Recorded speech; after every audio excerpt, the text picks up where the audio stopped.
zikomo kwambiri kumeneko kunali kulira amene yangochoka kumene ndi bambo Jimmy Nkonga amene akuyimirira banja la kuchikazi, ndipo oyambaja ndi bambo Elias Kamoto amene amayimirira banja la kuchimuna.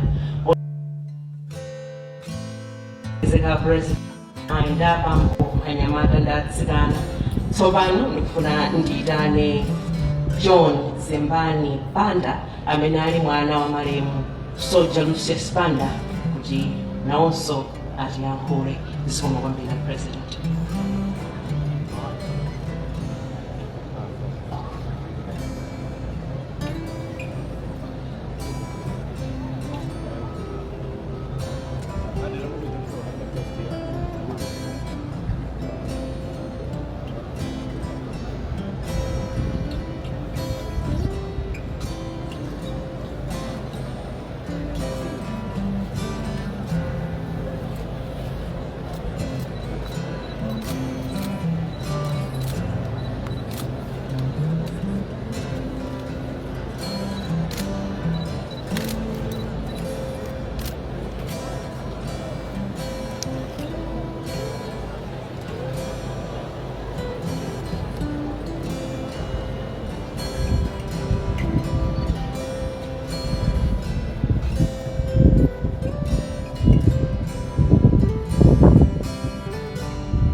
Mwana akumalira abamumalira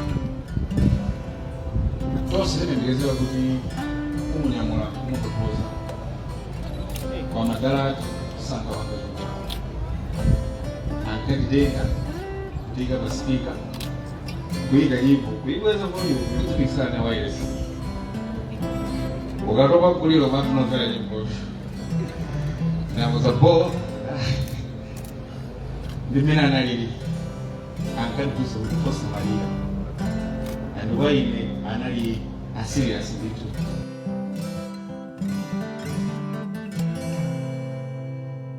Discipline and getting us serious if it was back.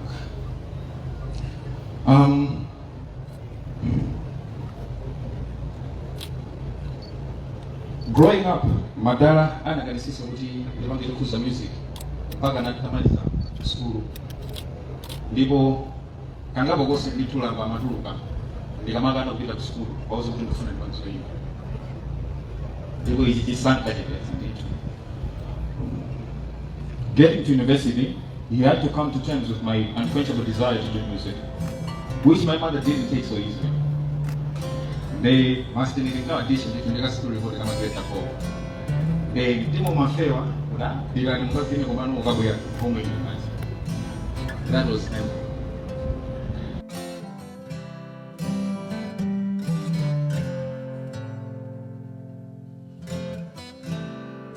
Nzanga wa nti mpaka na leo mina kulo wa mati sanga funa bobero kali kolo ndawi na ili yonse timafigira ndikawa chula juti ndeba gali fonuka yana adana kali afuna ndogo mabiru mufuna jani anali muntu okonda kuseka selewulana ndeba kumwamulanga ngalo wa Facebook kunkaji nikasu kunyumba komo ingaje magimula na damai koma chimozi tumusanta iwa kwabulira maluwa ndicho kulitawa hizi mpaka tawira nafika koku ya amaya atazokaza shuka kutebeza akapotana nze ndiyango bula nesesa kutusopira nchiro molibika kosa madoba ndikupira nchiro ngata kapolo mwana wanga akadero kosa yawala kukwanda kusama mai wako ndaswa yao muziki wa ndana Jumamosi everywhere you go. Anali muntu okonda ziweto ndimireko ndipo kama abiritsira chakuja amafusa kuti akala aya nthawi zambiri ndiwo zawo ankagawana bila kalutawo ankakumba kuti likame chawo yomwe tinagwirizana kuti iye apa chaka chino azikakhala kumunda kudya zipaso zomwe ankakonda kuzala koma siti mazuku retirement yawo ikhala sajera pano koma tipeza mtendere chifukwa tikudziwa kuti akupuma komanso ali mitima yake. In this past week, a profound realization has dawned upon me, something I always suspected but know to be true. My father did not solely belong to us. He was a gift from God to Malawi. As a family, we accepted long ago that he was a people soldier, loaned to us during his rave free time. Zembani Music Company will not die. Zembani Band will not die. The legacy of Lucius Banda will continue to thrive, inspire, and uplift. We ensure that his spirit lives on in every note played, every song sung, every heart touched by his music and his work. I would like to give my special thanks to His Excellency, the State President, the government officials, friends and family for holding our hand throughout the entire time he was unwell. Please receive it from the bottom of our hearts. We thank you. You loved this man and he knew it in our body. Thank you all. No Simulibano, for being here, for showing your love, your support, and for helping us honor this extraordinary, bigger than life figure, our father. May you rest in eternal peace, my commander. Your battalion marches on. Thank you.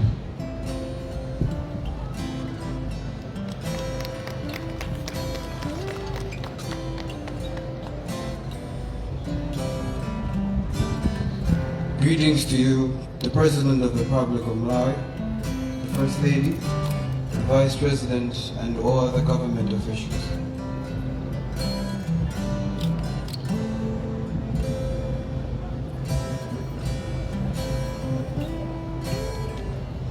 Since my father passed away last Sunday, so much has been said about him. People have described him in many different ways.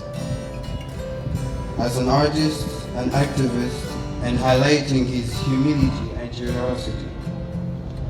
These words have painted a beautiful picture of a man we all admired and loved, an icon and a great father. But today, allow me to focus on his legacy, the indelible mark he has left on all of us. My father's life was a testament to the fact that while a person does not live forever, their spirit and actions can transcend time. Last Sunday, he left us in spirit, and today we will lay his body to rest in Sosolo village, but his spirit shall live on. Yet his legacy remains with us, a beacon of light guiding our way. My father's life should serve as a lesson to us all. It is not enough to simply gather here and sing his praises. We must embody the values he stood for and carry forward his legacy of compassion and generosity. In Balaka alone, he sent thousands of people to school, starting over 35 years ago. Imagine if each one of us he helped with school fees paid it forward, hoping at least one child in need. Tikamareo Zimwa Soja Uzawoka.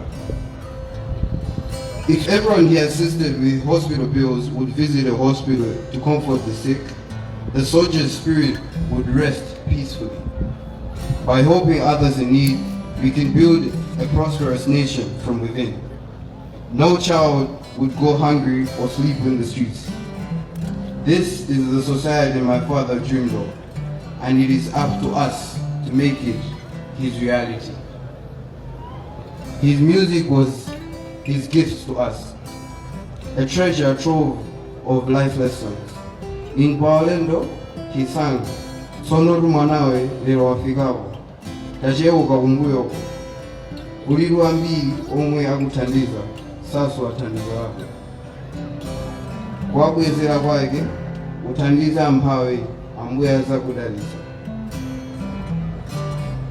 Through these words, he taught us the importance of helping others, of making sure our struggles pave the way for others' ease. My father was passionate about the plight of the poor, particularly prisoners. He was a fierce opponent of the death penalty, a stance he made clear in Chigawenga. Chigawenga chimapanda, kumangaliboma lichibwezera, zasiyana bati. His message was one of mercy and humanity. In his memory, I make a heartfelt request to Your Excellency. Let us honor my father by repealing the death penalty. If we do this, Zimu wa soldier uzapona. Thank you all for being here, for your love and support. Let us keep his legacy alive by living the values he cherished. We appreciate the man he was. It's sad we have to say goodbye, but dear Lord, you don't make mistakes. May your name be glorified. Amen.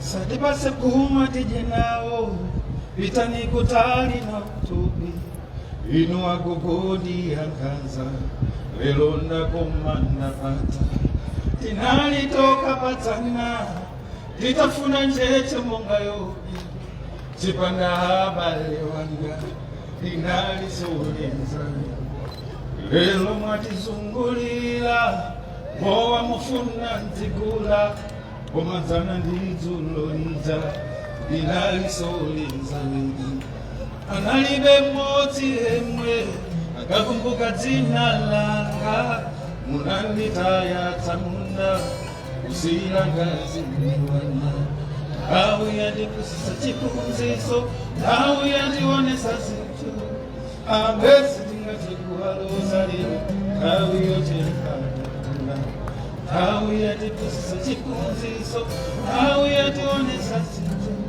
ambesi tingachikuhaloza lero awu yochekana. Thank you.